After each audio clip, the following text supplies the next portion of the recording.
పేరిట మీ అందరికీ షలోం. ఈరోజు దేవుని వాగ్దానము.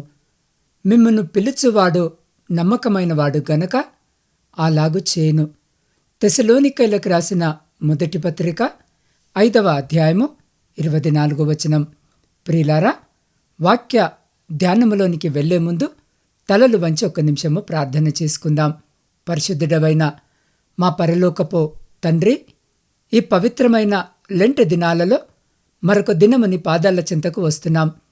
మిమ్మును పిలుచువాడు నమ్మకమైనవాడు అని మీరిచ్చిన వాగ్దానాన్ని బట్టి వందనాలు అయ్యా. ఈ శ్రమల దినాలలో మా కొరకు ప్రాణమిచ్చిన మీ కుమారుని త్యాగాన్ని ధ్యానిస్తూ ఉండగా మీ వాక్యము ద్వారా మాతో మాట్లాడండి. మా హృదయాలను సిద్ధపరచుమని యేసు పరిశుద్ధ నామములో అడిగి పొందుకొని ఉన్నాము తండ్రి, ఆమెన్. ప్రియ సహోదరి సహోదరులారా, ఈరోజు జీవాక్యము వినుచున్న మీ అందరికీ మన ప్రభువును ప్రియరక్షకుడైన యేసు క్రీస్తు జీవము కలిగిన నామమున ఈ నూతన దినపు శుభములను వందనములను తెలియజేయుచున్నాను.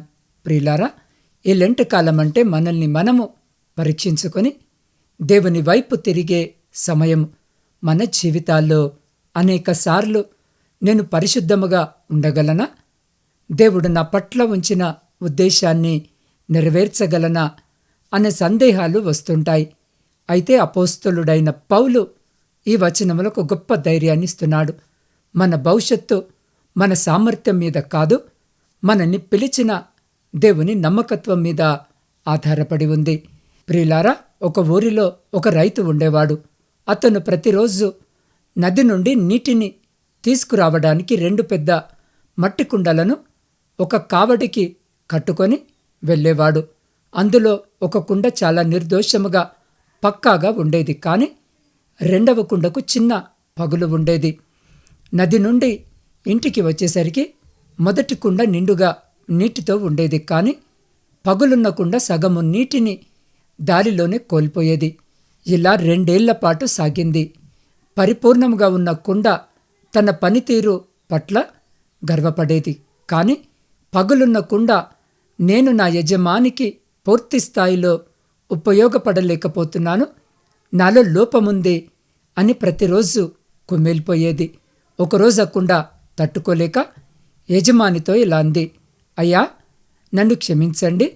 నాకున్న ఈ పగులు వల్ల మీరు పడుతున్న కష్టానికి తగిన ప్రతిఫలము దక్కడం లేదు. సగము నీరు వృధా అయిపోతుంది, నన్ను పారేయండి అని అంది. ఆ రైతు నవ్వుతూ ఇలా అన్నాడు, ఈరోజు మనము తిరిగి వచ్చేటప్పుడు దారి పక్కన ఉన్న అందమైన పూల మొక్కలను గమనించు అని చెప్పాడు. తిరిగి వస్తున్నప్పుడు ఆ కుండ ఆ దారి పక్కన ఉన్నటువంటి పూల మొక్కలను చూసింది. దారికి ఒకవైపు అద్భుతమైన రంగు పూల మొక్కలు వికసించి ఉన్నాయి. అప్పుడు యజమాని ఇలా అన్నాడు, నీకొక విషయం తెలుసా? నీ వైపు ఉన్న దారిలో మాత్రమే ఈ పూలు పూసాయి, అవతలి వైపు లేవు. ఎందుకంటే నీలో పగులు ఉందని నాకు తెలుసు. అందుకే నేను ఆ దారి పక్కన పూల విత్తనాలు చల్లాను. ప్రతిరోజు మనము నది నుండి వస్తున్నప్పుడు నీకు తెలియకుండానే ఆ విత్తనాలకు నీరు పోసావు. నీ వల్లనే ఈరోజు నా ఇంటి టేబుల్ మీద ఇంత అందమైన పూలు ఉన్నాయి. నీవు పగులున్న కుండవే కావచ్చు, కానీ నిన్ను ఉపయోగించుకోవడంలో నేను నమ్మకస్తుడిని అని చెప్పాడు. ప్రియులారా, మన జీవితాల్లో కూడా మనము పాపము వల్ల, బలహీనత వల్ల విరిగిపోయిన కుండవలే భావిస్తుంటాం. నేను ప్రార్థన చేయలేకపోతున్నాను, నేను పరిశుద్ధముగా ఉండలేకపోతున్నాను అని నిరాశ చెందుతూ ఉంటాము. కానీ తెసలోనికైలకు రాసిన మొదటి పత్రిక 5వ అధ్యాయము 24వ వచనము చెప్తున్నట్లు, మిమ్మును పిలుచువాడు నమ్మకమైనవాడు గనుక అలాగు చేయును అన్న వచనము ప్రకారము ఆయన మిమ్మల్ని మీ లోపాలతో సహా పిలిచాడు. మీ బలహీనతలను కూడా ఆయన తన మహిమ కొరకు వాడుకోగలడు. ఈ లెంట్ కాలములో నేను చేయలేను అని అనకండి. నన్ను పిలిచిన దేవుడు నమ్మకమైనవాడు, ఆయనే నన్ను సరిచేస్తాడు అని నమ్మండి. మనల్ని మనము సరిచేసుకోవడము కంటే మనల్ని పిలిచిన దేవుని చేతుల్లో మనల్ని మనం ఉంచుకోవడము ఈ లెంట్ కాలం యొక్క ముఖ్య ఉద్దేశము. అవును ప్రియ సహోదరి సహోదరులారా, మనల్ని పిలిచిన దేవుడు నమ్మకమైన దేవుడు. ఈ లోకస్తుల వలె తప్పించుకునేవాడు కాడు. ఈ లోకస్తుల వలె మధ్యలో వదిలివేసేవాడు కాడు. అబద్ధాలు పలికి మనల్ని మోసము చేసేవాడు కాడు. మనల్ని పిలిచినవాడు నమ్మకమైన దేవుడు. ఆ నమ్మకాన్ని ఆయన ఎప్పుడు కూడా నిలబెట్టుకుంటాడు. ఏ మాట చెప్పి ఆయన నిన్ను పిలిచాడో ఆ మాటను ఆయన తప్పకుండా ఈరోజు ఈ వాక్యము వినిచిన్న నీవు, నా విశ్వాస జీవితంలో కష్టాలు వస్తున్నాయి, శ్రమలు వస్తున్నాయి, నా అన్నవారు నన్ను నిందిస్తున్నారు, దేవుని నమ్ముకున్నాను అని విడిచిపెట్టారు, ఒంటరిని చేశారు, నన్ను దూషిస్తున్నారు, నన్ను నిందిస్తున్నారు అని బహుశా నీవు బాధపడుతున్నావేమో. నీ జీవిత ప్రయాణము ఎలా కొనసాగుతుంది అని భయపడుతున్నావేమో. నీవేమి కంగారు పడవలసినటువంటి అవసరం లేదు. ఎందుకు అనంటే దేవుడు నిన్ను అన్ని విషయాల్లో ఆదరిస్తాడు, నిన్ను పోషిస్తాడు, నిన్ను గొప్ప చేస్తాడు, నిన్ను దీవిస్తాడు, అద్భుతముగా ఆశీర్వదిస్తాడు కూడా. నాతో పాటు రా, నేనున్నాను అని చెప్పిన దేవుడు నిన్నెలా మధ్యలో వదిలేస్తాడని అనుకున్నావు? ఆయన ఎల్లప్పుడూ నీతోనే ఉన్నాడు. ఇప్పుడు కూడా నీ ప్రక్కనే ఉన్నాడు. ఎవరైనా నిన్నొక శుభకార్యముకు పిలిచి భోజనము ఇంటి దగ్గర చేయిపో అంటారా? నువ్వు కూర్చోడానికి కుర్చీ కూడా ఇవ్వకుండా ఉంటారా? నిన్ను పరామర్శించకుండా ఉంటారా? ఆలోచించండి. వారు తప్పకుండా మీ బాగోగులు చూసుకుంటారు, మీకేమి కావాలో అడుగుతారు. కొంతమంది కఠిన స్వభావాలు ఉంటే ఉండొచ్చేమో, కానీ అందరూ అలా ఉండరు. అదే విధముగా ప్రియ సహోదరి సహోదరుడా, నిన్ను పిలుచుకున్న దేవుడు నీ బాగోగులన్నీ చూసుకుంటాడు. వాక్యము ద్వారా సెలవిస్తున్నాడు, ముదిమి వచ్చు వరకు నిన్నెత్తుకొనువాడను నేనే, తల వెంట్రుకలు నెరి వరకు నిన్నెత్తుకొనువాడను నేనే, నేనే చేసి ఉన్నాను, చంకబెట్టుకొనువాడను నేనే, నిన్నెత్తుకొనుచు రక్షించువాడను నేనే అని ఆయన నిన్ను మాత్రమే కాదు, నీ కుటుంబాన్ని, నీ పిల్లలను, పిల్లల పిల్లలను కూడా చూసుకోగలడు. ఇశ్రాయేలీలు ఐగుప్తు దాటి వచ్చినప్పుడు వారు 6 లక్షల మంది మగవారు, ఇంకా మిగతా ఆడవారు, పిల్లలు మరియు వారు కలిగిన పశువులు కూడా వారి వెంట తీసుకొని వచ్చినట్లుగా మనము చూడవచ్చు. ఇంతమందిని దేవుడు 40 సంవత్సరాలు పోషించాడు కదా. ఎక్కడ కూడా రాజీ పడకుండా, ఎక్కడ కూడా ఏ కొదవ లేకుండా, వారు మాంసం అడిగితే మాంసమును, నీరు అడిగితే నీరు, ఎప్పటికప్పుడు వారందరికీ వారు కలిగి ఉన్న పశువులకు దేవుడు సమృద్ధిగా ఇచ్చాడు. ఎందుకంటే ఆయనే వారిని బయటికి రప్పించాడు, ఆయనే వారిని పోషించాడు. అంతేకాని బయటకు తీసుకురావడం వరకే నా వంతు, తర్వాత మీరెక్కడ ఏ బాధలు పడతారో నాకు అవసరం లేదు, మీ చావు మీరు చావండి అని అనలేదు. ఈ మధ్య కాలంలో విదేశాలలో ఉద్యోగాలు ఇప్పిస్తాము, ఇన్ని డబ్బులు కట్టండి, అన్ని డబ్బులు కట్టండి అనేవారు ఎక్కువైపోయారు. కన్సల్టెన్సీలు పెరిగిపోయాయి. వారంటారు, మీకు ఆ దేశంలో ఉద్యోగం ఇప్పిస్తాము, అక్కడ ఉండటానికి రూమ్ ఇప్పిస్తాము, మీకు నచ్చిన పనే చూపిస్తాము, అన్ని రకాలుగా బాగోగులు చూసుకుంటాము, మాకింత డబ్బు ఇవ్వండి అని అంటారు. నమ్మి ఇచ్చిన తర్వాత కొంతమంది ఆ దేశము తీసుకువెళతారు కూడా. తీసుకువెళ్ళాక ఒక హోటల్లో పెట్టేసి వదిలేస్తారు. ఉద్యోగము లేదు, రూము లేదు, భాష రాదు, ఇక వారి ఇబ్బందులు వారు పడతారు. ఇలా చాలామంది బాధపడుతున్నారు. ఈరోజు ఈ మాటలు వింటున్న నా ప్రియ సహోదరి సహోదరుడా, మన దేవుడు అలా కాదు. మనము నమ్ముకున్న యేసయ్య నమ్మదగిన దేవుడు, నీతిమంతుడు, నిన్ను పిలుచుకున్నవాడు. పాపములో పడి నువ్వు జీవిస్తున్నప్పుడు పాపములో నుండి నిన్ను బయటికి తీసుకొని వచ్చాడు, నీకు రక్షణిచ్చాడు. నువ్వెప్పుడు ఒంటరివి కాదు. దేవుడు నిన్ను పరిశుద్ధపరిచి నీతిమంతునిగా చేసి వదిలేయడు. ఇక నాకు నీకు సంబంధము లేదు అనడము లేదు. నీతో పాటు ఆయన ఉన్నాడు. నువ్వొక్కడివే, నీవొక్కదానివే నీ జీవితంలో కొనసాగుతుంటే, నీవు మాత్రమే నీ సమస్యలతో పోరాడుతుంటే భయపడాలి. కానీ నిన్నన్ని విధాలుగా చూసుకుంటాను, కాపాడుతానని, రక్షిస్తానని దేవుడు వాగ్దానము చేశాడు. కాబట్టి నువ్వు భయపడవలసిన అవసరం లేదు. పిలుచుకున్నవాడు గనక పోషిస్తాడు, నీకు కావలసినవి ఇస్తాడు, నీ అనారోగ్యములో నిన్నాదరిస్తాడు, నీకు స్వస్థతనిస్తాడు, నీ బిడ్డలను ఆయన పోషిస్తాడు. మనుషులు నిన్ను పట్టించుకోకపోయినా ఏమీ పర్వాలేదు.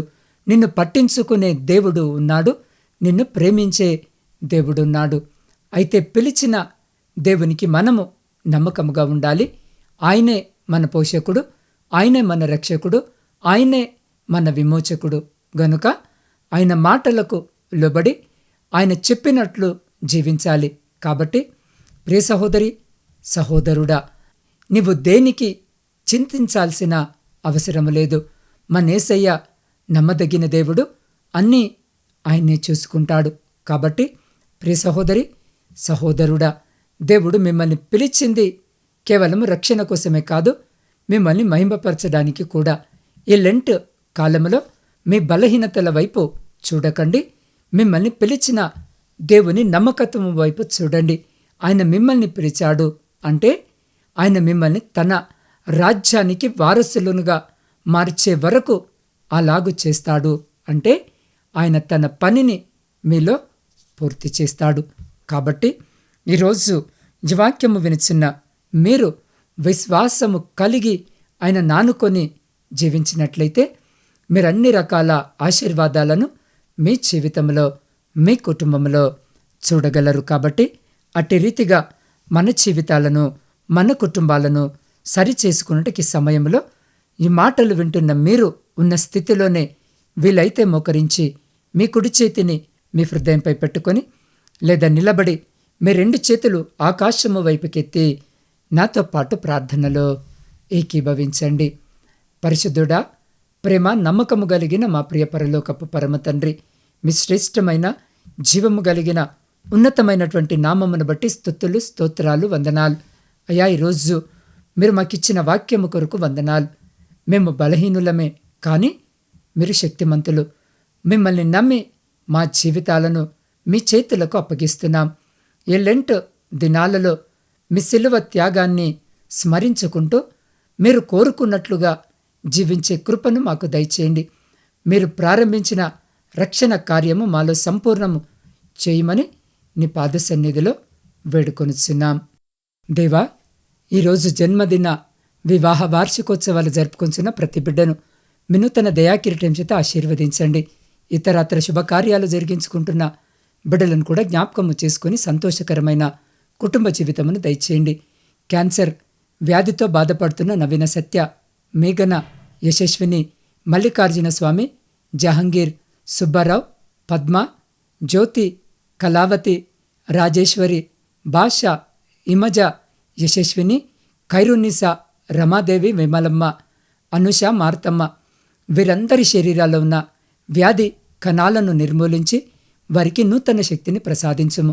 అయా, కిడ్నీ వైఫల్యముతో బాధపడుతున్న సిద్ధు, లక్ష్మణ్, ప్రవీణ్ కుమార్, తేజ, నాగజ్యోతి, నయోమి, సన్నీలకు, అలాగే గుండె జబ్బులతో ఇబ్బంది పడుతున్న Pavan, Sugunavathi, Jayamma, Sushila, Sharon Mary, Sebastian, Anandarao, ప్రభావతిలకు ఆయురారోగ్యాలను ప్రసాదించండి.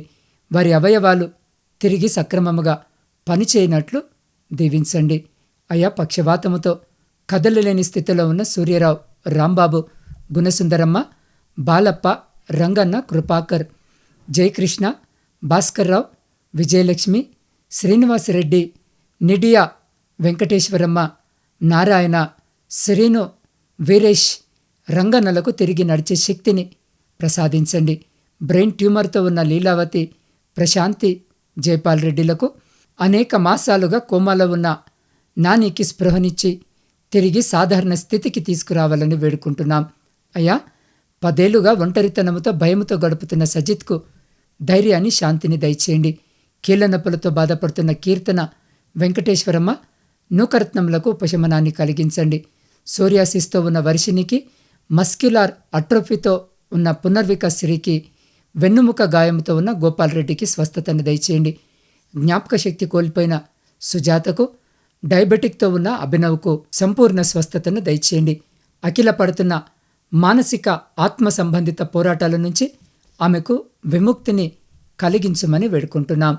అయ్యా, పేర్లు చెప్పబడని అనేక సమస్యలతో బాధపడుతున్న ప్రతి బిడ్డను కూడా మీ పాద సన్నిధికి తీసుకొని వస్తూ ఉండగా నా తండ్రి, ప్రతి బిడ్డపైన మీ గాయపడ్డ స్థాన్ని ఉంచండి.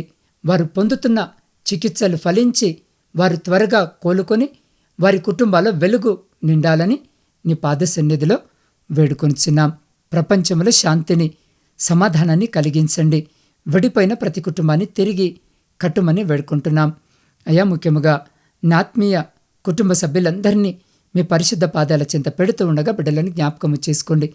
అయ్యా, బిడ్డల ప్రతి ప్రార్థన విజ్ఞాపనను మీరు ఆలకించి అంగీకరించి ప్రతి న్యాయమైన కోరికకు సమాధానము దయచేసి అయ్యా, మీ ఆకాశపు వాకిళ్లను విప్పి మీ సమృద్ధికరమైన దీవెన ఆశీర్వాదాల చేత బిడ్డల జీవితాలను, కుటుంబాలను దీవించి ఆశీర్వదించి తృప్తిపరిచి మీరే ఘనత, మహిమ, ప్రభావాలు పొందుమని మా ప్రభువును మీ ప్రియకుమారుడైన యేసుక్రీస్తు శక్తి కలిగిన నామమున ప్రార్థించి స్తుతించి అడిగి పొందుకొని ఉన్నాము తండ్రి. ఆమెన్.